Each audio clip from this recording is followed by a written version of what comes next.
ಆತ್ಮೀಯ H16 news ಅರ್ಥಾತ್ ಹೇ ಸೀತಾರಾಮ್ಗೆ ಸ್ವಾಗತ. ನಾನು ನಿಮ್ಮವ MI ಅಥವಾ ಮಲ್ಲಪ್ಪ ಜೋತವರ್. ಅದು ಬೇರೆ ಕೊನೆಗೂ ಕಣ ರೆಡಿ ಆಯಿತು. 3 ದಾಟ್ ಅಂದರೆ 3 ಗಂಟೆ ದಾಟಿತು ಇವತ್ತು. ಸ್ಪಷ್ಟ ಆಗಿ ಇನ್ನು ಕಾಂಪ್ರಮೈಸ್ ಆಗ್ತದನ ಅನ್ನೋದು ಒಂದು ಉಳಿದದ ಕೊನೆದು. ಅದು ನಾಳೆ ನಾಡದ್ರಲ್ಲಿ ಗೊತ್ತಾಗಿ ಹೋಗುತ್ತೆ. ಅದೇನೋ ಆಗಲಿ, ಆದರೆ ಇವತ್ತಿನವರೆಗಿನ ಈಗಿನವರೆಗಿನ ಲೆಕ್ಕ ನೋಡಿದ್ರೆ ಮೋಸ್ಟ್ಲಿ ಕಾಂಪ್ರಮೈಸ್ ಇಲ್ಲ. ಗದಾ ಯುದ್ಧ ಆಗೋದ್ರಲ್ಲಿ ಎರಡು ಮಾತಿಲ್ಲ. ಗದೆಯಿಂದ ಅದರ ಚುನಾವಣೆ ಮೂಲಕ ವೋಟ್ ಮೂಲಕ ಗೆಲ್ಲುವ ಪ್ರಯತ್ನ ಎರಡೂ ಕಡೆಯವರು. ಈಗ ನಾವು ಒಂದು ಸಣ್ಣ ಮಾರ್ಪಾಡು ಮಾಡಬೇಕಾಗ್ಯದ.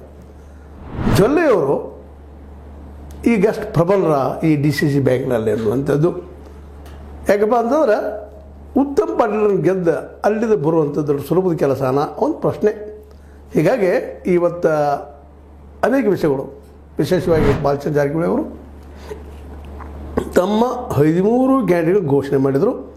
ಅದರಲ್ಲೇ ಇಬ್ಬರು, ಒಬ್ಬರು ಗೋಕಾಕದಿಂದ, ಇನ್ನೊಬ್ಬ ಬೆಳಗಾವಿಯಿಂದ ನಮ್ಮ ಅಮರನಾಥ್ ರಮೇಶ್ ಜಾರಕಿಹೊಳಿ ಅವರು, ಇನ್ನೊಬ್ಬರು ರಾಹುಲ್ ಸತೀಶ್ ಜಾರಕಿಹೊಳಿ ಅವರು ಎಂಟ್ರಿ ಆಗಿದ್ದಾರೆ ಈ ನಮ್ಮ BDCC ಬ್ಯಾಂಕ್ನ ಚುನಾವಣೆಯಲ್ಲಿ.